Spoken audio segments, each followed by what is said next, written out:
ਜਰਿਆਨ ਤੇ ਇਤਲਾਮ ਤੇ ਮਰਦਾਨਾ ਕਮਜ਼ੋਰੀ। ਜਰਿਆਨ, ਇਤਲਾਮ ਤੇ ਮਰਦਾਨਾ ਕਮਜ਼ੋਰੀ, ਇਹ ਤੁਹਾਨੂੰ ਨੁਕਸਾ ਦੱਸਣ ਲੱਗਿਆ। ਬਿਲਕੁਲ ਫਰੀ ਵਾਲਾ ਨੁਕਸਾ ਹੈ, ਥੋੜੇ ਜਿਹੇ ਪੈਸਿਆਂ ਨਾਲ ਬਣਨ ਵਾਲਾ। ਫਿਰ ਇਹਦੇ ਵਿੱਚ ਕੋਈ ਪੁਸ਼ਤਾ ਨਹੀਂ ਹੈਗਾ, ਕੋਈ ਸ਼ੈ ਨਹੀਂ ਹੈਗੀ ਐਸੀ ਕੀਮਤੀ। ਦੋ ਚੀਜ਼ਾਂ, ਸਿਰਫ ਦੋ ਚੀਜ਼ਾਂ ਦੇ ਉੱਤੇ ਬਣਿਆ ਹੋਇਆ ਹੈ, ਤੇ ਦੋ ਚੀਜ਼ਾਂ ਇਨਸਾਨ ਨੂੰ ਬਿਲਕੁਲ ਜਵਾਨੀ 'ਚ ਲਿਆਉਂਦੀਆਂ, ਜਵਾਨ ਕਰ ਦਿੰਦੀਆਂ। ਦੋ ਚੀਜ਼ਾਂ ਇਨਸਾਨ ਅਗਰ ਉਹਨਾਂ ਨੂੰ ਮਤਬਰ ਕੁਛ ਅਰਸਾ, ਕੁਛ ਦਿਨ, ਕੁਛ ਹਫ਼ਤੇ ਖਾ ਲਵੇ ਨਾ, ਤੇ ਇਨਸਾਨ ਨੂੰ ਪੂਰਾ ਮਰਦ ਬਣਾ ਦਿੰਦੀਆਂ। ਮਰਦਾਨਾ ਕੁਵਤ ਨੂੰ ਇੰਝ ਭੜਕਾਉਂਦੀਆਂ ਨਾ ਕਿ ਬੰਦਾ ਜੋਸ਼ ਖਰੋਸ਼ ਪੂਰੇ 'ਚ ਆ ਜਾਂਦਾ। ਗੱਲ ਇਹ ਹੈ, ਕੋਈ ਵੀ ਕੰਮ ਕਰਨ ਵਾਲਾ, ਹੁਣ ਇਹ ਹਕੀਮ ਲੋਕ ਤੇ ਜਦੋਂ ਕਹਿੰਦੇ ਯਾਰ ਸਾਨੂੰ ਬਣਾਉਣੀ ਨਹੀਂ ਆਉਂਦੀ, ਉਹ ਇਹਦੇ ਵਿੱਚ ਤੇ ਕੁਛ ਐਸੀ ਹੈ ਹੀ ਨਹੀਂ ਵੀ ਜਿਹੜਾ ਬਣਾਉਣੀ ਪਵੇ। ਨਾ ਇਹ ਕੋਈ ਗੋਲੀ ਵੱਟਣੀ, ਨਾ ਇਹ ਕੋਈ ਪੁਸ਼ਤਾ ਮਾਰਨਾ, ਨਾ ਇਹਨੂੰ ਕੋਈ ਅੱਗ ਦੇਣੀ, ਕੋਈ ਸ਼ੈ ਨਹੀਂ।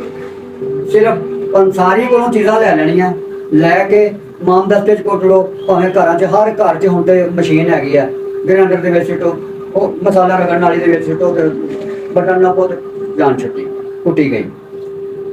ਅਗਰ ਇਹ ਪੀਸ ਕੇ ਦੋ ਚੀਜ਼ਾਂ ਇਸਤੇਮਾਲ 'ਚ ਲਿਆਵੋ ਤੇ ਇਨਸ਼ਾਅੱਲਾ ਕੁਵਤ ਦੇ ਬਾਅਦ ਕੋਈ ਬੰਦਾ ਇਹ ਨਹੀਂ ਕਹੇਗਾ ਖਾਣ ਵਾਲਾ ਕਿ ਮੈਨੂੰ ਕਮਜ਼ੋਰੀ ਆ, ਬਾਂਹ ਖੜੀ ਕਰਕੇ ਕਹੇਗਾ ਵੀ ਮੈਂ ਸ਼ੇਰ ਹਾਂ ਅੱਲਾ ਦੇ ਹੁਕਮ ਨਾਲ।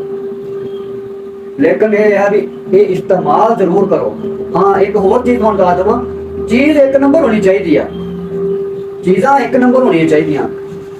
ਸਫੈਦ ਮੂਸਲੀ ਆਮ ਬੰਦਾ ਜਾਣਦਾ ਉਹਨੂੰ, ਸਫੈਦ ਮੂਸਲੀ ਨੂੰ ਆਮ ਬੰਦਾ ਜਾਣਦਾ, ਤੇ ਲੇਕਿਨ ਸਫੈਦ ਮੂਸਲੀ ਵੀ ਇੰਡੀਅਨ ਲੈਣੀ ਹੈ, ਪਾਕਿਸਤਾਨੀ ਨਹੀਂ ਲੈਣੀ। ਪਾਕਿਸਤਾਨੀ ਥੋੜੀ ਜਿਹੀ ਮੱਧਮ ਹੈ ਤੇ ਉਹ ਨਹੀਂ, ਉਹ ਚੱਸ ਹੈਗੀ। ਪਾਕਿਸਤਾਨੀ ਇੰਡੀਅਨ ਜਿਹੜੀ ਹੈ ਨਾ ਉਹ ਸਫੈਦ ਰੰਗ 'ਚ ਹੋਏਗੀ, ਜਿਹੜੀ ਪਾਕਿਸਤਾਨੀ ਆ ਉਹ ਮੱਧਮ ਰੰਗ 'ਚ ਹੋਏਗੀ, ਤੇ ਜਿਹੜੀ ਇੰਡੀਅਨ ਆ ਉਹ ਚਮਕਦਾਰ ਹੋਏਗੀ। ਜਿਹੜੀ ਚਮਕਦਾਰ ਹੈ ਨਾ ਕਹਿ ਕੇ ਲੈਣੀ ਪੰਸਾਰੀ ਕੋਲੋਂ ਵੀ ਇੰਡੀਅਨ ਚਾਹੀਦੀ ਆ। ਦੂਸਰੀ ਚੀਜ਼ ਜਿਹੜੀ ਆ ਵੇਖ ਵਧਾਰਾ, ਵੇਖ ਵਧਾਰਾ ਲੈਣਾ ਤੇ ਉਹ ਪੰਸਾਰੀ ਨੂੰ ਕਹਿ ਦੇਣਾ ਕਿ ਵੇਖ ਵਧਾਰਾ ਜਿਹੜਾ ਨਾ ਅਸਲ ਵੇਖ ਵਧਾਰਾ। ਕਈ ਪੰਸਾਰੀ ਜਿਹੜੇ ਨਾ ਉਹ ਨਹੀਂ ਹੈਗਾ, ਅੱਕ ਦੀਆਂ ਜੜ੍ਹਾਂ ਹੀ ਉਹ ਸੁਕਾ ਕੇ ਰੱਖੀਆਂ ਹੋਈਆਂ, ਲੇਕਿਨ ਉਹ ਅੱਕ ਦੀਆਂ ਜੜ੍ਹਾਂ ਨਾ ਹੋਣ, ਇੱਕ ਨੰਬਰ ਵੇਖ ਵਧਾਰਾ ਹੋਵੇ, ਬਰਾਬਰ ਵਜ਼ਨ 'ਚ ਕੁੱਟ ਕੇ ਸੁਬਾਹ ਸ਼ਾਮ ਅੱਧੀ ਚਮਚ ਦੁੱਧ ਨਾਲ ਇਸਤੇਮਾਲ ਕਰ ਲੈ।